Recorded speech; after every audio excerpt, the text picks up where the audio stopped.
নুরামিন ভাই, আপনি এ, কেমন দেখছেন আর কি, মানে কি বুঝছেন কারা ক্ষমতায় আসবে, বা এই যে সার্বিক পরিস্থিতি, যে যে পরিবেশে নির্বাচনী প্রচারণা চলছে, কেমন লাগছে আপনার কাছে? আসসালামু আলাইকুম সবাইকে। দেশ ভাই সামনে কথা বলা তো কঠিন ব্যাপার। আমার বড় ভাই, একই এলাকার লোক আমরা। আহ, আমরা আসলে টপিকই থাকি যে ভোটের মাঠের শেষ মুহূর্তের প্রস্তুতি। এই প্রস্তুতি যে খালেদ তারেক ভাই বললো, তো গেস ভাই আশা করি ওইভাবেই বলেন। আর ইলিয়াস ভাই প্রশ্নটা ওইভাবেই রাখেন। তো মির্জা আব্বাস আমরা ঘাটাঘাটি খুব কম নুরামিন ভাই, করি। আমি এক সেকেন্ড একটু আপনার একটু। গত পরশুদিন যখন আমি শুনতেছিলাম কোন এক মাধ্যমে, আমার তো পাশাপাশি বিএনপি ছাড়া আমি বা গ্রামে ছোট সময় থেকেই বিএনপি কে সমর্থন করি। পাশাপাশি আমি সবচেয়ে বেশি যেটা আমার রাজনৈতিক পরিচয় সেটা হলো আওয়ামী লীগকে ঘৃণা করা। তো আমি যখন শুনতেছিলাম যে দেশে জামায়াত ইসলাম এবং বিএনপি তারা কোনো ঝগড়া বা কোনো স্ট্রিম পর্যায়ে কোনো ক্যাজুয়ালিটি হলে সেখানে আওয়ামী লীগের প্রবেশ করার একটা সম্ভাবনা আছে। আমি এই খবরটা শোনার সাথে সাথে আমি ইলিয়াস ভাইয়ের বললাম যে ভাই তাহলে আমরা এই খবরটা দেশে কিভাবে প্রচার করা যায় মানুষের সাথে। আমরা যারা গের ভাই আছেন, দেলোর ভাই আছেন, আপনারা তো বিএনপির কোর সমর্থক। আমি একটু আছি, কিন্তু এই মুহূর্তে আমি যেটা বলতে চাই, মিডিলে আমি থাকি, সেটা হইলো 5ই আগস্টের পূর্বে আমরা সবসময় শুনতাম আওয়ামী লীগ যারা করে তাদের মুখে থেকে Jamaat BNP, Jamaat BNP, Jamaat BNP. এই জামায়াত বিএনপি বলে মানুষের মারাটা হালাল করে ফেলছিল আওয়ামী লীগের লোকগুলো। তা আমাদের বুঝতে হবে যে এই মুহূর্তে আমরা কেন ঝগড়া করি ক্ষমতা নিয়ে অথবা নির্বাচন নিয়ে। নির্বাচনে আমরা যারা কথা বলবো তারা যেন সঠিক মানুষের প্রশংসা, আপনি কি জানেন, আপনি কি পারেন, আপনার কি পরিকল্পনা আছে দেশের জন্য, সেগুলো আইদার জামায়াত আইদার বিএনপি এগুলো বলেন। একজনের বদনাম আপনার পাটোয়ারি সাহেব এক জায়গায় বললো, আবার বিএনপির কোনো মানুষ যদি কার শরীরে ইট ছুঁড়ে মারে চলে আসে বিএনপির বদনাম হয়। তো আমরা যাতে এগুলো খুব সুন্দরভাবে হ্যান্ডেল করি। আর আরেকটা জিনিস আমি মনে করি যেটা হলো, আমরা যে নিউ ইয়র্কে আছি, আমেরিকাতে থাকি, এখানে এক বছর এক টার্ম এক পার্টি, আরেক টার্ম আরেক পার্টি, এইভাবে দেশটা চলে। হোয়াই নট বাংলাদেশে এক সময় বিএনপি এক সময় জামায়াত ইসলাম? আমরা কেন এই নিজেরা নিজেরা আহ রাজনৈতিক ভাবে রেষারেষি করি? আনাদার ওয়ার্ড, রাজনৈতিক ভাবে যখন আমরা একজন আরেকজনকে খারাপ ভাষায় কথা বলবো, এটা কোনো কোনো ভালো কিছুর পর্যায়ে না। আপনি খেয়াল করেন, বিএনপির অনেক ভাইরা বলতেছিলেন এই জিনিসটা। আমি আমার এক রাস্তায় যখন আমি চলতেছিলাম, এক মহিলা বলতেছিল যে হয়তো দেলোয়ার ভাই বা গিয়াস ভাই আপনাদের ভালো লাগবে না, কিন্তু নির্বাচনের সামনে, নির্বাচন হয় ইলেকশনের 2 দিন আগে।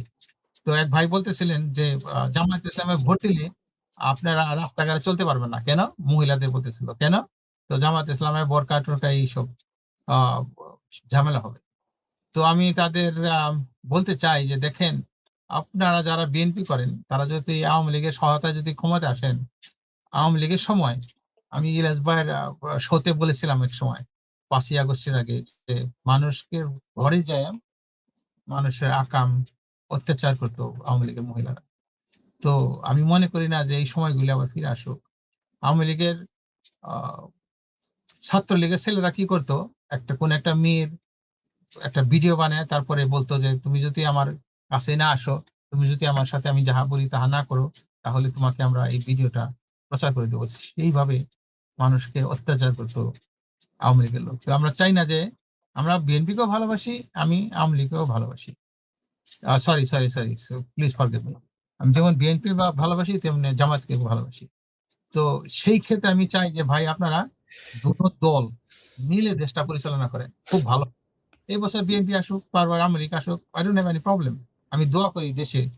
কিন্তু জামাতের ভাইরে আরো বলবো যে ভাই আপনারা সৎ মানুষ, ঠিক আছে, কিন্তু রাজনৈতিক প্রজ্ঞা, রাজনৈতিক যে একটা আপনার দেশ চালানোর যে পরিচালনা, সেটা খুব কঠিন জিনিস। সেটা হয়তো আপনাদের, আমি বিশ্বাস করি আমার সামনে একটা প্রমাণ, সেটা আপনার ইসলামী ব্যাংক আপনার যে পরিচালনা করেছেন, সেই ক্ষেত্রে আপনাদের সততা প্রজ্ঞা আছে, আমি স্যালিউট করি। আর দেশে অনেক সমস্যা আছে। এই সমস্যার সমাধান করার জন্য একক হওয়ার কোনো বিকল্প নাই। You have to be stay together. একজন একজনের সাথে মিলে কাজ করতে হবে। মিলে কাজ করার ছাড়া দেশের আপনার আওয়ামী লীগ যেভাবে তার আ অর্থনৈতিক ভঙ্গুর করে রেখে গেছে, এটা যদি আপনার আ পুনরুদ্ধার করতে চান, ১ম কাজ হবে আপনাদের টাকা, বিদেশে পাচারকৃত টাকাগুলো উদ্ধার করা। দেশ-বিদেশ থেকে আনা। সেই ক্ষেত্রে আপনাদের একসাথে কাজ করতে হবে। আর বিএনপির কোন লোক যদি কোন অ পদক্ষেপ নেয়, শুধুমাত্র কেবলমাত্র বিরোধিতার খাতিরে আমরা বিরোধীতা যারা আওয়ামী লীগ, জামায়াত ইসলাম করেন, তারা আপনারা না করেন। এতে কি হবে আমাদের দেশটার ছোট্ট একটা দেশ, এই দেশে এত অত্যাচার একটা টু বেড আপনি দেশটারে অন্যভাবে চিন্তা করেন। ছোট্ট দেশটা আমি যখন বললাম, আপনি ভেবে নেন দেশটা ছোট্ট একটা ১৮ বছর, ১৯ বছর, ২০ বছরের একটা বালিকা। তার উপর যদি এত অত্যাচার হয়, তো ওই বালিকার কি অবস্থা দাঁড়ায়? সেই ক্ষেত্রে আপনি দেখেন এই দেশটা মাত্র কত ৫৫-৫৩ বছরের বাংলাদেশ। এখানে আওয়ামী লীগের ৭৪ থেকে লুটপাট।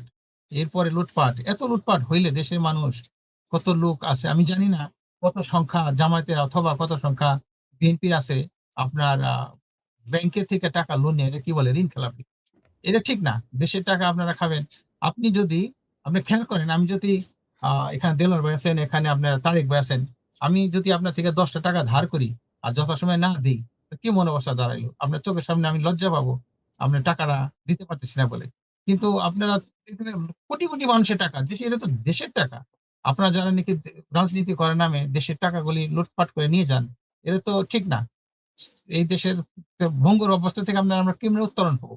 তাহলে আমি মনে করি যা এটা আমার ব্যক্তিগত মতামত, কোন আ ঋণ খেলাপি লোকদের আ নির্বাচনে আসার আ না, সঠিক না, ঠিক না।